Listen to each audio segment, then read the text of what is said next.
Assalamu alaykum. Erkin Asiya Radyosu Tor televiziyasining tomoshabinlari. Açıl ekraniga xush keldinglar. Açıl ekranimizdan ko'zlar ochilsin, aqllar ochilsin, iqbal manzillar ochilsin. Programmamizning 6-sonida Dünya Uyg'ur Qurultayining Parijda chaqirilgan 5-qitimliq umumiy vakillar qurultayi haqida ishlagan maxsus xabarimizning davomida yig'inning amaliy ahvoliga doir muhim jarayonlar hamda yig'in vakillari, mutaxassislar, shundaqla kuzatuvchilar bilan ilib borgan ziyorat xotirlarimizni davomli diqqatingizga sunamiz.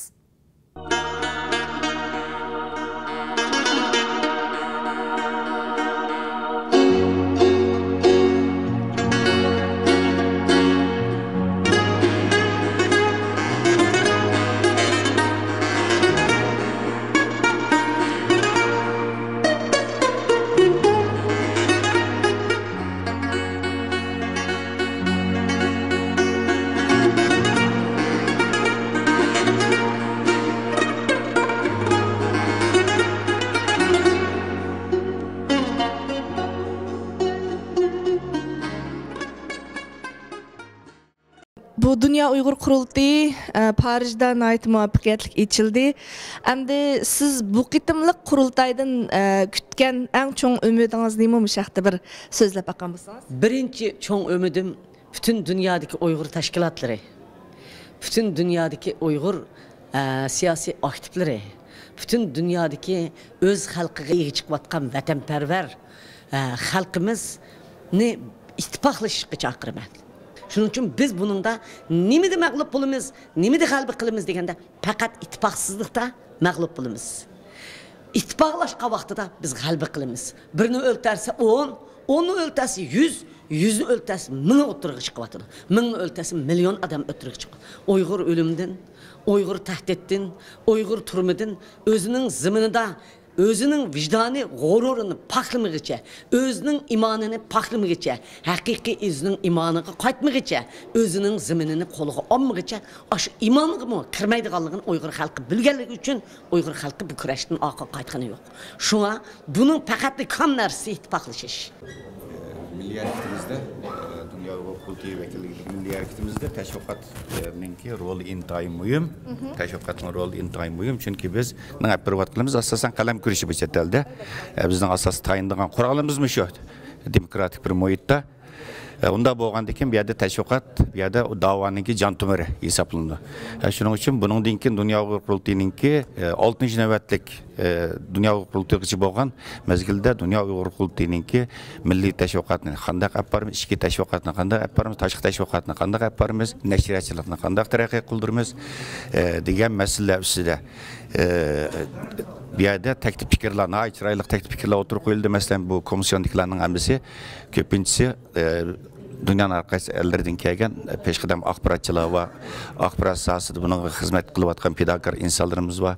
Şundakla bu neşriyat teşviqat işlerimizin iqtisodiyotini yardım beriyotgan bazı akıllarımız var bir yerde. Elbette Erkin Asiya Radyosu'nun halkımızdaki birden bir ümidi, şundakla halkımızın birden bir dünyanın görülen bir közniki. Yani Erkin Asiya Radyosu'nunki halkımızdaki kalbideki ornu nait yukarı. Hakikaten yukarı. Çünkü bu bizimki chet eldeki gerçi özü bir chet el axboroti bo'lsa-mu, ya'ni Amerikadan chet el axboroti bo'lsa-mu, ama u yerda berilayotgan Uyg'ur bilimininki bu yerda taqdilayotgan xabar uchurlari bu yerda albatta bizning birdan bir uchurim eng asosli mayli tashkilotlarimiz bo'lsin, mayli shaxslar bo'lsin, bu bizningki eng asosli uchur manbimiz hisoblanadi. Shuning uchun biz hozirmi bayım qarindoshlarimiz deb o'tdi, Erkin Asiya Radyosu'ninki Uyg'urcha bilimininki berayotgan anglishlardan bu yerda bütün vakillarimiz memnun, nəhayət razı, xalqımız buna nəhayət. Sizlərə nəhayət köp rəhmət etdiniz. Şundaq, assalamu alaykum. Bu qiziq bir, yaxşı bir əslimini ismini qoydunuz. Bu Parat dostumuz bilan 1986 yılı vatanımızdaki Xotan şehrinde, Xotan vilayetinde vaba kesili takılanda şu işimiz bu radyoga ben Şinjan gezdiği yani Şarkı Türkistan'daki en çok gezdiği vakileten bağın şu bir işki yaptı işleyen edik. Halkımızdaki şu vakti ne için bu vaba kesiliğe giriptar boğallığı, onun neticesinin kanda boğatkallığı, onunki oqibatning qanday bo'lganligi haqida tadqiqotlarni olib berib biz xalqimizga shu imkonimizning yetishicha biz shuni tashviq qilgan edik. Endi bugun o'zimizning temasiga qaytib kelsak, oldi bilan shu radio Erkin Aziya radiosiga ko'p rahmatimiz bor. Shundaqla ishlaringlarning texmi ilgili uchun iltimosimiz, talablarimiz va tilakdoshmiz. Hozirgi yuzilayotgan axborot sohasiningki yengilanish shu ijtimoiy aloqa vositalariga qanday yuzlanish shu jihatda strategiyalaringlar bormi?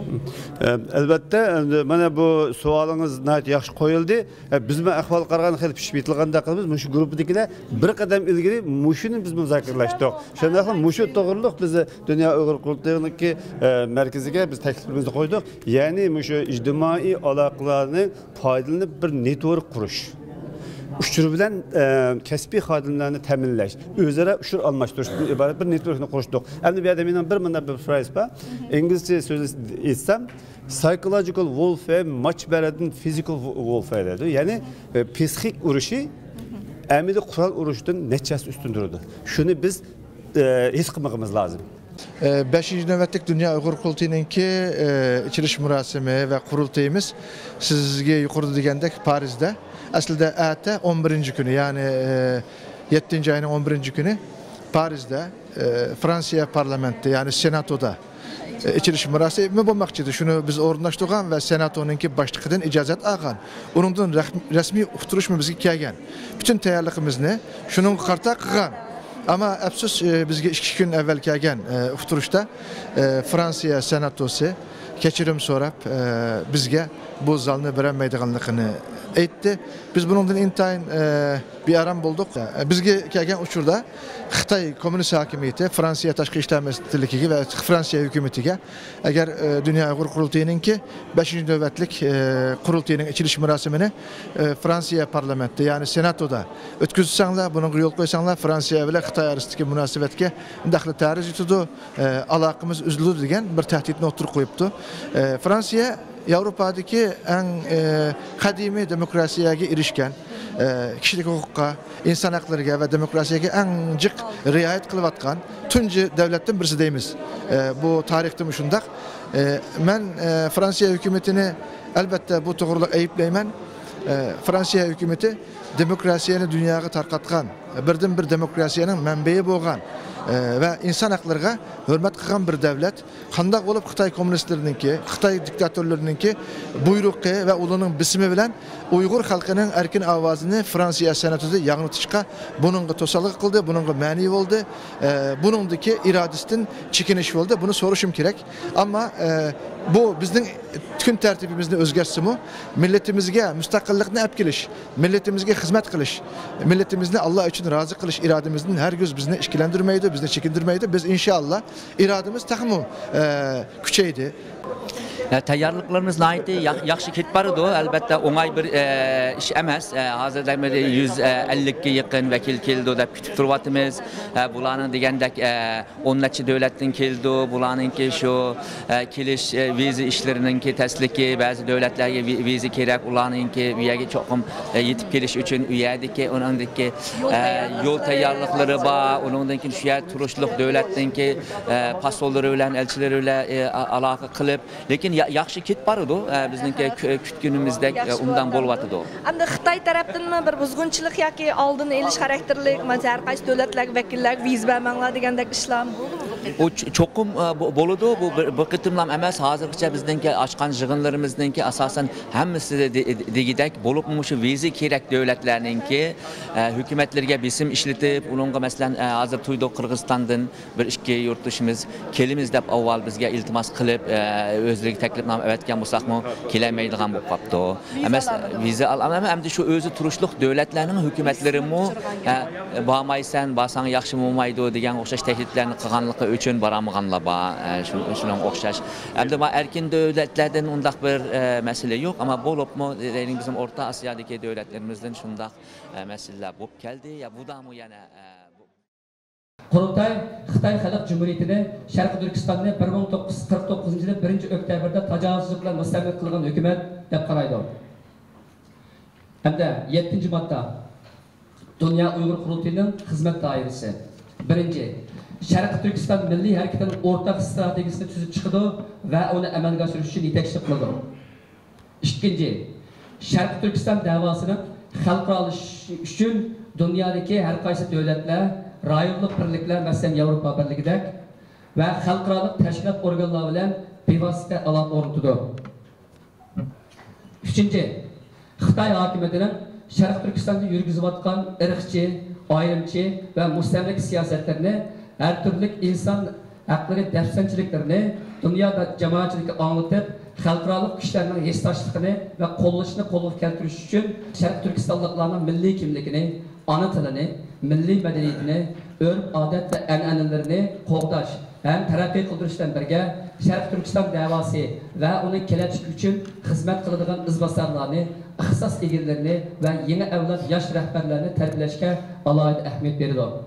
Sharq Turkiston milliy mustaqillik harakati bugunga qadar davom etayotgan shunday sharoitda Xitoy 30 yil burun, taxminan 30 yil burun bizning davoyimizning bir zimin davosi, davlat davosi, mustamlik qilgan xalqning davosidan iborat shunday bir xarakterni qanday qilib o'zgartirishni o'zining strategik nishoni. Ya'ni Sharq Turkiston davosi yo'q qilinadigan davo emaskan, undaqda bu davoninki xarakterini o'zgartirish kerak degan mush strategiyani o'rnatdi. Buning uchun Xitoy birinchidan bizning davoyimizni milliy mustaqillik davosidan Jungodagi bir oz sonli millat davosiga aylantirishdi. Ikkinchidan bizning davoyimizni milliy mustaqillik davosidan xalqaro islom siyosiy islom harakatining va xalqaro terrorizm harakatining bir partisi qilishga tirishdi. Bunun ikki tartib ostida davoyimiz tuyuq yo'lga ketdi.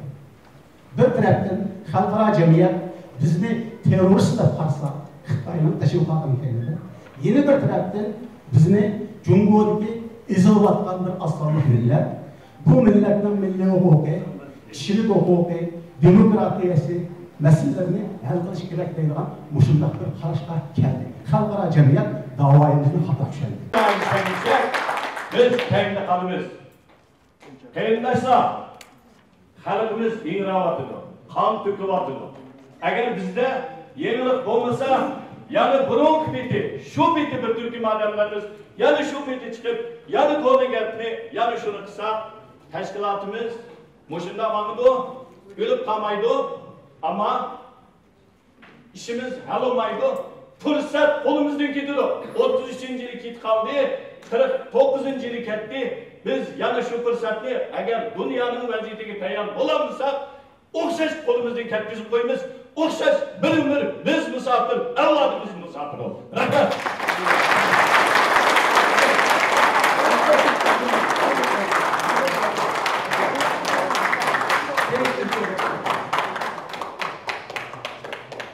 Since 2012, law enforcement agents have killed hundreds of Uyghurs under vague accuse of terrorism for any peaceful protest. Uyghurs refugees have frequently returned to China against the basic principle of non-refoulement and against the UNHCR, the Committee for Refugee Protection. So, my dear friends and brothers, we have to count on ourselves to keep action for protection of fundamental human rights and of the Uyghurs people. I think that times are ripe to consider democracy as a basic human right. I think that democracy is nothing more than rule of law. Ramazan ayı sizler için zulüm ayı olduğunu biliyorum. Oysa tam bir maneviyat ayı, tam bir huzur ayı olması gerekirken nice zulümler çektiğinizin bilincindeyiz. Tabii bize intikal ettiği kadar, medyanın bize intikal ettirebildiği kadar. Ama ne zulümler çektiğinizi biliyor ve bilin ki kardeşleriniz sizin için dua ediyor. Geceleri kalkıp teheccüdlerde dua ettiğimizi, Kur'an okuduğumuzu, hatimler indirdiğimizi, sizler orada zulüm çektikçe bizler burada yüreklerimizin dağlandığını bilmenizi isteriz. Yaponiyadan bu yig'inga qandaq sovg'atlarni, qandaq kishilarni mamnun qildigan xush xabarlarni olib keldingiz? Allah'a şükür hem de Yaponia'daki milli davaşlarımız, hürmetlik milli rahberimiz anımız Rabia Kadirxan'ın yetekçilikte tedrici bir mükemmel bir alet kilovatıdı. Bunun birinciden Allah'a şükür, ikinciden bizim Yaponia'daki bizim kollab kilovatkan yapıllık kırındaşlığa naitti minnettarlık bildirme. Ve şundakla dünyanın arkadaşı yerlerdeki kırındaşlarımız, dünya Uyghur'daki tarmaklardaki rehberlerimizin bizim kollışı, kuvvetlişi ve bizim medyat birişi ve sizlerin Erkin Asya Radyosu'daki bizim bu Yaponiyadik faaliyetimiz izçil aldı. Kollap, nait mükemmel haberlerini birip kilişinlerinin ki Türk kişi asası da bu neticeler bulatıdı. Hemen aldı da Yaponiyadik bizim Yaponiya Uyghur Birliği'nin ki azaları ve şundakla bizim tarmağımızdaki yapılık dostlar vakalten Erkin Asya Radyo Stansı ve sizler arkalık bütün dünyadaki Uyghur kırındaşlarımızga salam eytime. Bizimki bu kadar bu kurultayımızın ki halkımızın kütüvatkan arzu ümitlerini hakiki bir ameli alet ekiliş cihette bir özünki özlük ağam vazifelerini muvaffakiyetli oluşuna tilektaşman. Muş yakında da Milli Rahberimiz Rabia Kadirxan'ım ve hürmetli Seyit Türk Efendi, hürmetli Ümit Agay Efendi'yle birlikte bir vekillerimizi kılıp Yaponia'da 15 günlük bir ziyaret kılıp geldi. Bu ziyaret bizim Yaponia'daki davarımızda yeni bir perdegi kütegen bir netice oldu. Erkin Asya Radyosu'nun haber verdi bu doğruluk. Bu yerden bir nesi var, bu kadar hanımın ziyareti neticesinde Yaponia'daki kadimki bir şehir, Kamakura şehrinin ki parlamentede məxsus Uyghur davası doğruluq, Uyghurların insan haklarının ki kandak təcavüzçülük uçurvaqqanlıq doğruluq, naitli bir adamın xoşqılarlıq, adamın ümit bərpa qıldığan bir qararını bütün parlamentdeki barlıq partiyalarınki birdə qolluşı bilan bunu ötküzdü qaran. Bu bizninki muş kurultayımızga bo'lgan bir cho'ng sovg'at deb qarayman. Ham bizning millatimizga bo'lgan bir cho'ng sovg'at deb qarayman. Bular bu qarorni Yaponiyaning bosh ministri, shunaqa Yaponiya hukumati, Yaponiya parlamentiga buni yo'lladi.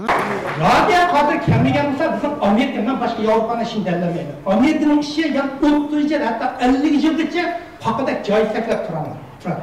Hiç sürüge neyini PhD'ler kıp baktı, oğlumda uzun koduğallar kıp baktı, hiç kimse xerida çıkmadı. Rabbimden kelgen yaptı, Amerika'da bütün yer Rabbimden xeridası köpeydi. Neye bası anlaydıgan oldu, neye bası şunda kıldı. Çünkü okşaş her bir milletin bütün davası en ahırı bir adam arkalık can başka millete tartılmışlar. Şu bir adamın ki obraziye şu millet için mühim ki. Ben şunun da açlarsa beni Rabbimden bir şahsi münasebeti bağım kedimem var. Ben Rabbimden bile şunda çok şahsi adavatım var.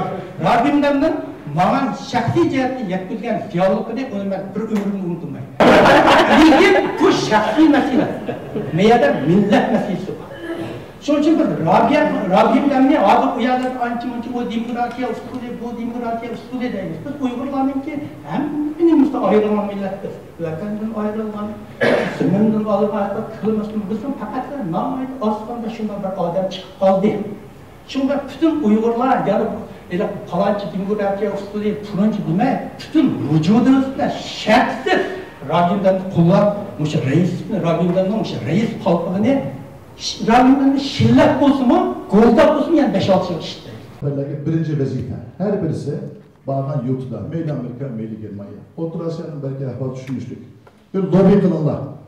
Tayland'daki 66 kardeşimiz evvel ve ahir Allah'a muhtaç, sizlerin ümidi var. Kurultay rehberleri, Türkistan'da çıkan mücahitler yaman kömeği duyuyor. Lekin, mehri muhabbetleri kol tekmişse, bu kurultay gümüş kurultay sizlerini tenkitleydi, bunu fırsat demem. Ben bir sefere çıkan Bahtiyar Hakan Bağ, Karan işlerini buldum. Yani ben ahir teklif, hiç kurbanda, atanızda ağılıp kalan, yetim, yesir, şehit, balalarımız var, kızlarımız var. Ben mihman kılay, yataklarına ben ulaştır gerek olsun. Allah razı için cüb bayram oynanlar, yit kurbanlar hem onların kayseri gidip kalmış. Bu qitim Qozog'istondan qandaq arzu armanlar bilan bu qurultayga qatnashyapsiz? Yani bir qitim assalomu alaykum. Men o'zim Alisher, Almatıdan keldim, Qozog'istondan. Manga 25 yosh. Endi bu qurultayda men 4-navbatli qurultayda men qatnashdim Japoniyada. Endi bu 5-navbatli qurultayda men Parijda tunjiga kelganim. Yani o'zim o'xshash yoshlarni men keldim. 4-5 nafar yoshlarni mening endi o'zim o'xshash loyiq odamlarni keldim. Millatning so'ydigan, vatanni so'ydigan, g'urur bilan qo'rqmaydigan bir yoshlarni keldim. Aktiv bo'lib, biz mu Almatıda aktivlab ishlaymiz, qo'l kelguncha yordam beryapmiz. Vatanda qurultayning qilayotgan ish faoliyatlarini deb beryapmiz yoshlarga. Shu qurultayga kelgani men imtihon qursam bo'ldim. Endi bizniki cho'ngaklarimiz bilan, hadlarimiz bilan ko'rishib, maslahatlarni ilib, qanday yangi kuchlarni kelib, yangi programma qanday tizilib, ulardan maslahat ilib, endi shu maslahat bilan Xudoyim buyursa Qozog'istonga kelib, shu yangi program bilan endi Alloh buyursa ishlaymiz-da yoshlar bilan. O'zim o'xshash yoshlarni mening armanimda qurultayda yoshlar ko'proq bo'lsa yaxshi deb mening o'zim o'ylaganchim. Endi yoshlar endi bu kelajak bo'lgandan keyin u yangi da'vo, yangi kurash. Endi Alloh buyursa mening armanimda shu yoshlar kelsa, yoshlar bo'lgandan keyin, cho'nglar bo'lgandan keyin yaqinroq vatanimiz mustaqil bo'lsa, bu bir cho'ng armanimda mening. Kuzatish va analiz saytimizning o'tgangi sonida qadimgi yeziqlarning sirliq sarini ochgan kishi arxeolog, tilshunos, yeziqshunos Qurbon Vali apandi bilan 1980-yillarda nashr qilingan Bizning tarix yeziqlarimiz kitobining qanday ro'yobga chiqqanligi haqida intayin qiziqarli suhbatda bo'lgan edik. Nurg'un tomoshabinlarimizning bu suhbatning davomiga taqozo bo'layotganligini bilamiz. Albatta, ochil ekranimizning aziz mehmoni Qurbon Vali apandi bugun biz bilan davomli suhbatda.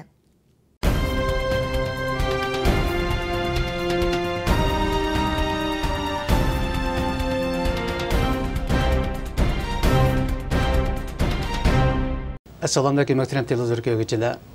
Kuzatish va analiz programmasiga xush keldinglar. Bugungi programmamizni yeziq ambiri bizning tarixiy yeziqlarimizga bag'ishladik. Bizning tarixiy yeziqlarimiz deganda aqlimizga kim keladi?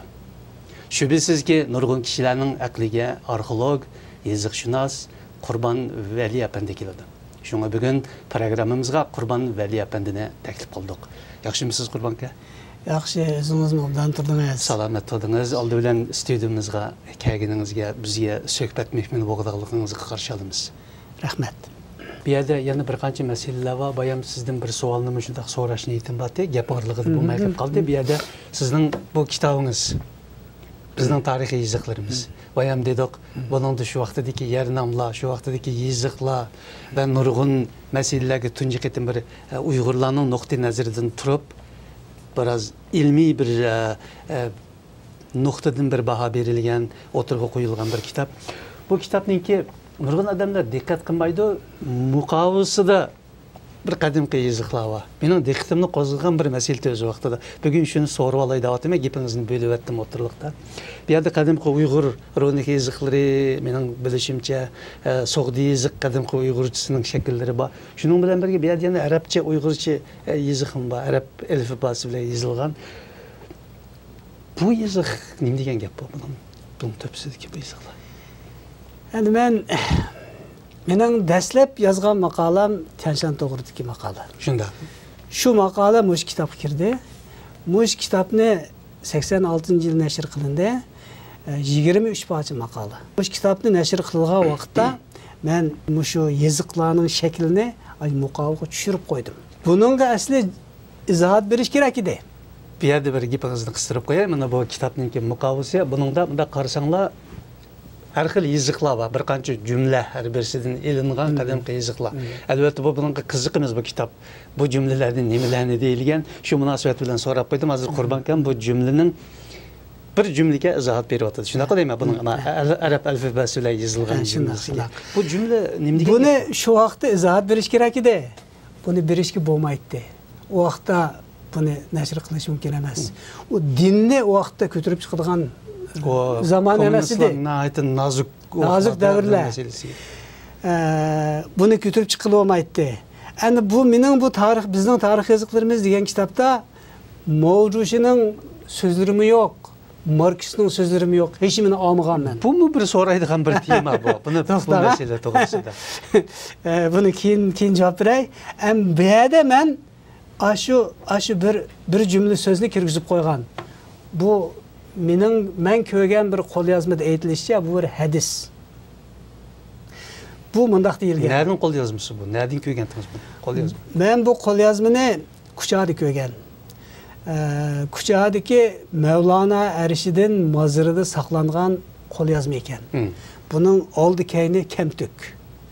Qaysi kim yozgan ma'lum emas. Ismi nima bu kitobning ma'lum emas, ammo xeyli qalin. Mushini men boshdan varaqlab bir kelgan vaqtda ash so'z chiqib qoldi. Bu hadis debdi. Shuning bilan men diqqat qilib bu hadisni bir ko'chirib oldigan ishda aynak qog'ozni qo'yib tepsiga o'z aynan ko'chirib olgan. Shu ko'chirib olganni men shu muqovaga ishlatdim. Bu nima degan so'z desangiz? Xo'jaliknimi, podshohliknimi sana berdim.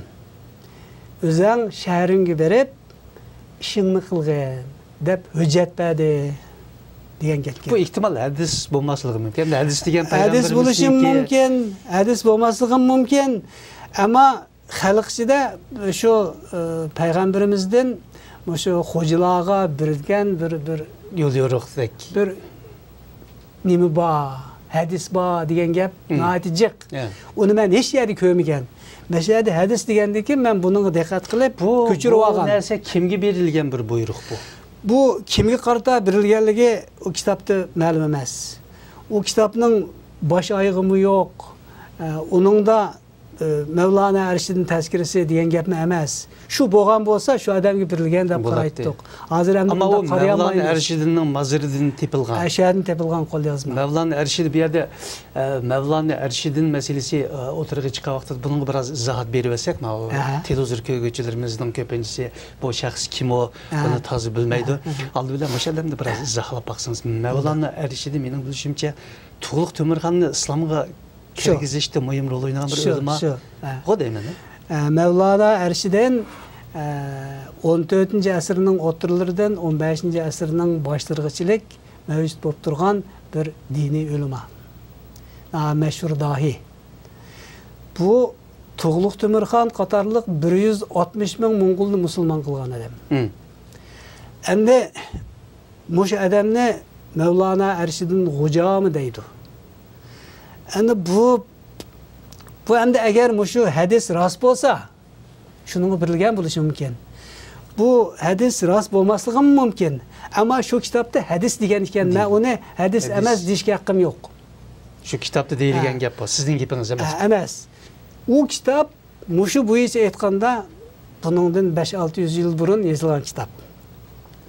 Agar ko'chirilganda, keyin ko'chirildi degandimi, oz deganda buningdan 150 yildan ortiq vaqt burun ko'chirilgan qo'lyozma. Endi bu qo'lyozma hozir Kuchada bor. Buning oldi keyni yo'q. Mushu hadis bor. Men mushu hadisni shu vaqtda qo'rqmay mushu kitobga chiqarib qo'ygan.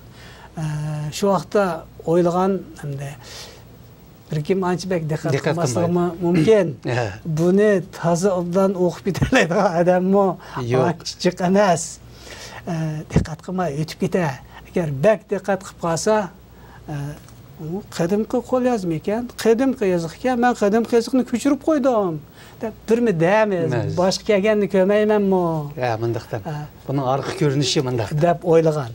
Bu sizga birdiga izohatim shu. Endi bu yerda yana bir nuqta bor. Masalan, sizningki bu bizning tarixiy yoziqlarimiz degan kitobingizda Qurbonka o'tirib qo'ygan ba'zi narsalaringiz, masalan, u vaqtlarda bu kitob nashr qilingan vaqtlardami Xitoy hukumatining masalan ilmiy maqolalarni yozish uslubi biroz siyosiy, quyuq bir siyosiy tus algan bo'ladi diye. Mesela ilmi maqalalarning aldığı siyasi şuarlar, Mao Zedong'ning yol yo'riqlari o'tirg'i qo'yiladi diye. Hamma narsa bir marksizmlik nazariya bilan o'tirg'i qo'yilishi kerak deydigan narsa. Bu Xitoylarning o'zida umumlashgan, qayliplashgan narsa. Shu vaqtdagi Uyg'urlarning ichidami qayliplashgan narsa. Endi shu vaqtida buningga nisbatan Xitoy hukumatı bu kitobingizga, buningda o'tirib qo'ygan masalaga qanday bir reaksiya bildirgan?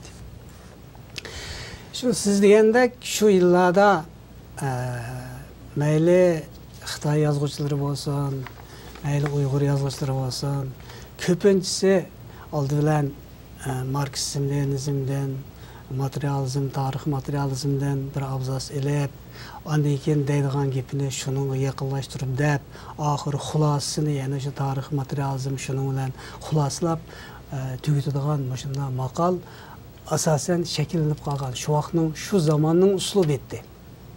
Endi bu endi partiyaning talebi shundoq. Hem şu davrlarda mening kallamga manda bir narsa kelgandi. Men kishilarning maqolasini o'qidim. Shuna qalin maqola. Ba'zilari mana qalin kitob. Ashuni nefis kitob qilib yozg'ilimi bo'ladi-ku. Shuncha gapni nayt ixcham qilib qig'ili bo'ladi-ku. Kishilarga uqumliq bir nayt ixcham so'z bilan uqdag'ili bo'ladi-ku degan narsa kallamda batdi. Anikin yana birisi bu mushunda uslubni bir boshqacha har bir degan so'zga bir isbot ko'rsatib yozg'ili bo'lmamdi, shunday qilsa bo'lmamdi deydigan mush ikki uqum bo'yicha men bir narsa o'ylab o'tdim.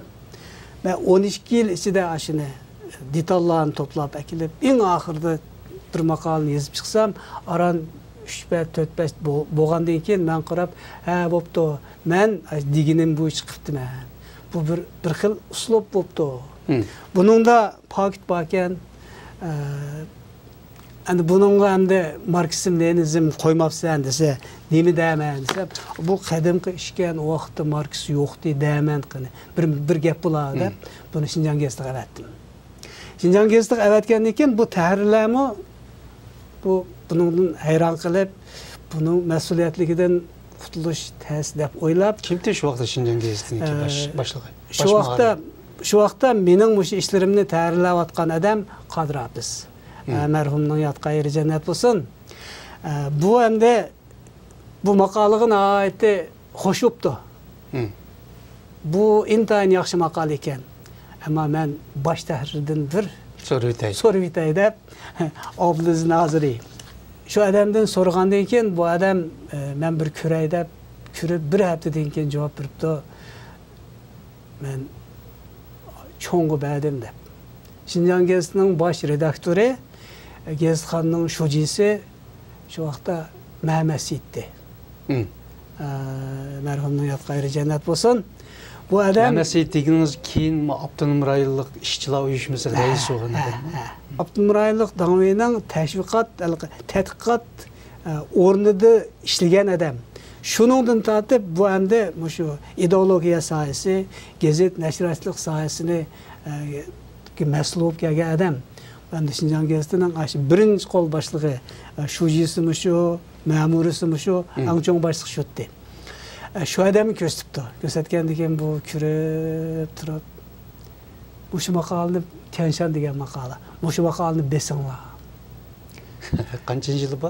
81-8-oy. Bu maqolani besinglar. Xitoydagi endi ichilayotgan mezgil. Endi ichilayotgan. Fen ilimni yo'l qo'yamiz, madaniyat inqilobi yapmaymiz, siyosiy harakat yapmaymiz deyotgan davr. Fen ayeti gülleniyotgan davr. Men bizlar endi shu davrdan foydalangan odamlarda shu vaqtda endi bu Mehmet Seyit debdiki, buni Shinjang gazetining Yangi Yeziq gazeti betiga besinglar. Ko'ni yeziq xil chiqatdimi Shinjang gazeti, Yangi Yeziq, Ko'ni yeziq. Yangi Yeziqdan Ko'ni yeziqqa o'tayotgan bir o'tkinchi davr bo'ldi. Shu. Ko'ni yeziq asli kelgan, ammo Yangi Yeziqmi batdi. Yangi Yeziq betiga biringlar. Uni yoshlar ko'rdi. Shular o'qib olsin. Mana Ko'ni yeziqda chiqimchilar jiqroq. Bular hozirlab birib chiqib etmisin. чақсы кейін бірмі дәмес. Da maqale ekan bu debdi. Shuning bilan bu maqolasi chiqib ketdimi? Bu besilib ketgandan keyin ko'chada Tangirtaq madihiya deydigan Tianshan degan gap yo'qab, Tangirtaq deydigan gap modaga aylandi. Bir naqshi chiqdi. Ko'cha naqshlari chiqdi. Shunda chiqib turgandan keyin uzun o'tmay Partikomning tashviqot bilimidan bir ogohlantirish tushibdi Shinjon gazetasiga. Tianshan degan so'zni o'zgartirishga bo'lmaydi. Tangirtaq deyishni atashni ma'ni qilish kerak deb boshqa hamma nashriyatlarga, gazetlarga, TV, radio hammasiga taqdir qildi. Taqdir etgandan keyin mushu mezgilda hamda Abdukim Baqi Urumchida bir Tangirtaq jurnali deb bir jurnalni shu boshlabdi. Shu boshlagandan keyin bu mushu jurnalning birinchi soniga beg'ishlimi kerak bo'lib qolib, Timur Ahmetni yeniq beribdi.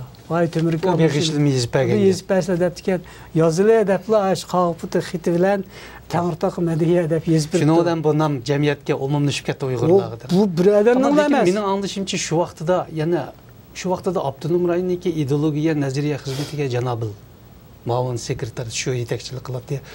Bu chorvachilik nazoratininki shu vaqtdagi mehmonxonasida bir cho'ng yig'in ichib bu masalani o'tirib qo'yganligiga doir bir xabarlar tarqalgan. Bu amal bo'lmaganda shuni qilgan. Buning konkret amal bo'lmaganda shunday qilgan. Nima bo'lgan? Nima degan? Ana shu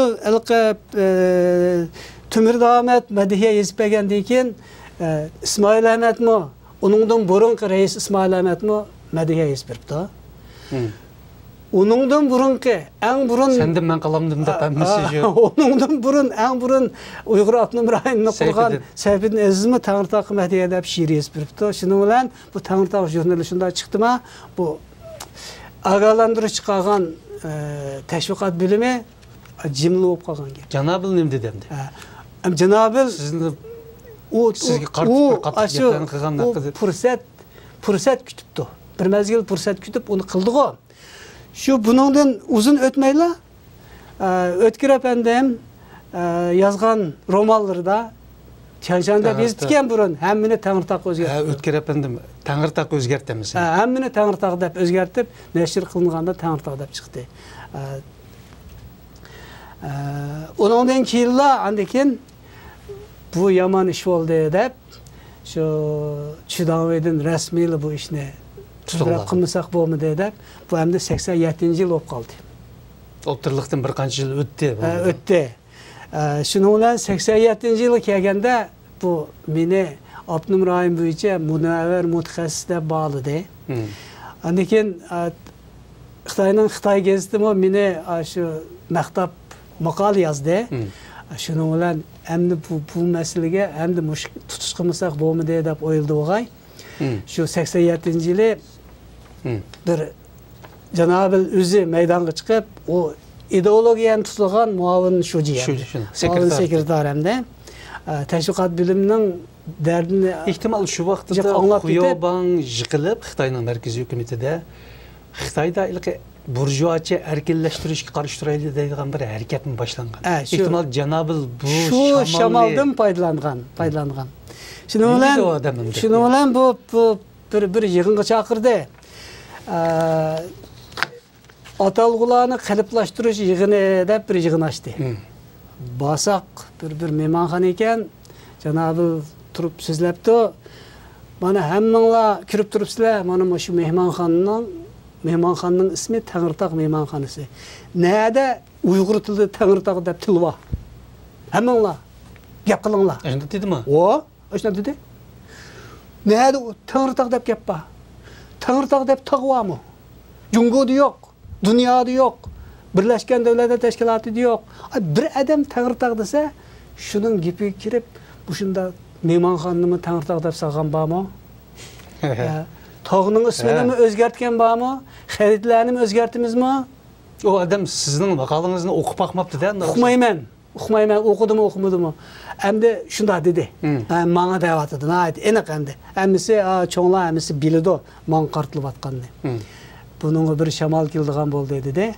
Şunu bilen grup yığıllağı bilindik. Bizni bir grupuga bilip koyuptu. O gruppa terminlarni bekitish gruppasi degan grup ekan. Kimlar bor o grupda? Onun da İbrahim Muti, Emin Tursun, Ötkür Efendi, Hacı Yakuplardan tatip, Abdüşkür Memti'nin maşiyagiçilik yani şu meşhurlarımız var. Tilşunas şu alimlarımız var. Onun kıtıga benim kıtıp koyuptu. Şimdi ben şu grupa girdim. Bu grupta Til Yazık Komiteti'den nime El Abid efendi şu söz kıldı. Emse biz şu nimini başlayalım. Müzakeremizni başlayalım. Bekitishga başlayamiz. Oldi bilan Tianshan deganni bekitamiz. Hammanglarga ma'lum ishga qarashtirish harakati bo'lgan, aksini qiliblarni bostirish bo'lgan, yerlik millətlərə qarışdırış bo'lgan, mədəniyyət inqilobi bo'lgan, hammanglar shu harakatlarni 5 yil o'tkazgan odamlar. Shunga sizlarga gap ketmaydi. Buni tezroq muzokara qilib bekitib o'taylik dedi.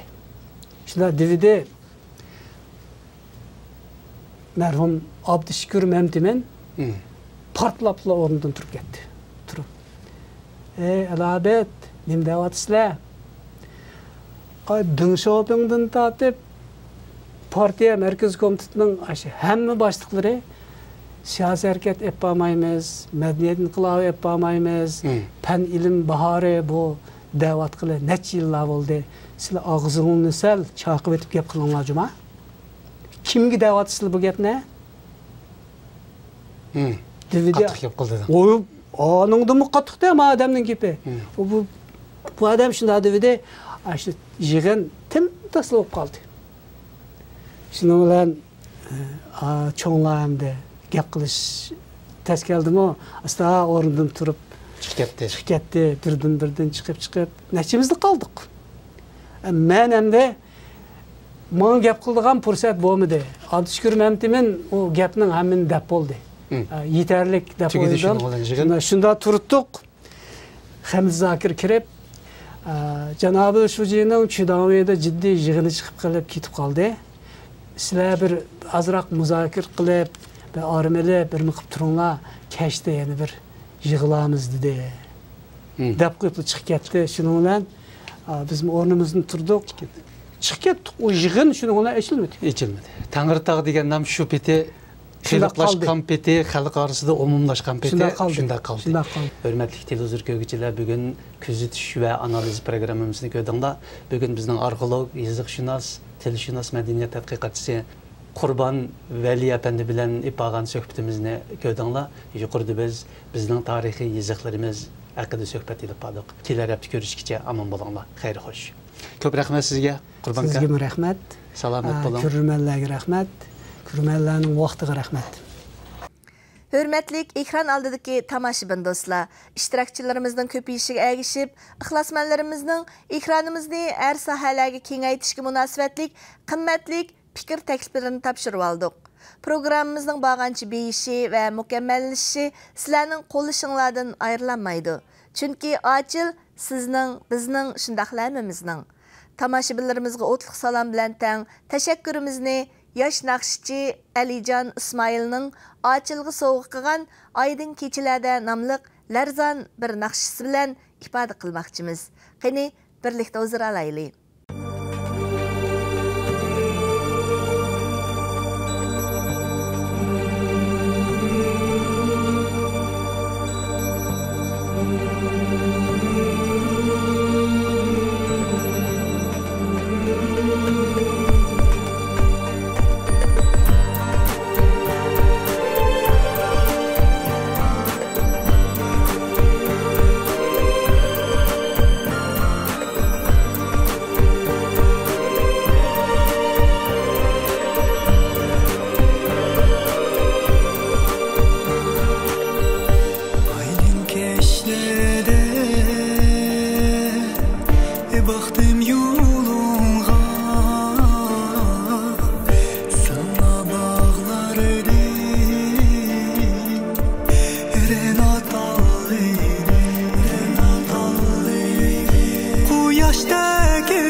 suyumlik tomoshabinlarimizga tinchlik, amonlik, qut va xayrlik tilab, bugungi ochil ekranimizni mush yerda oxirlashtirmoqchimiz. Sizlarni ochil ekranimizning yangi sonida kutaman. Xayr xo'sh.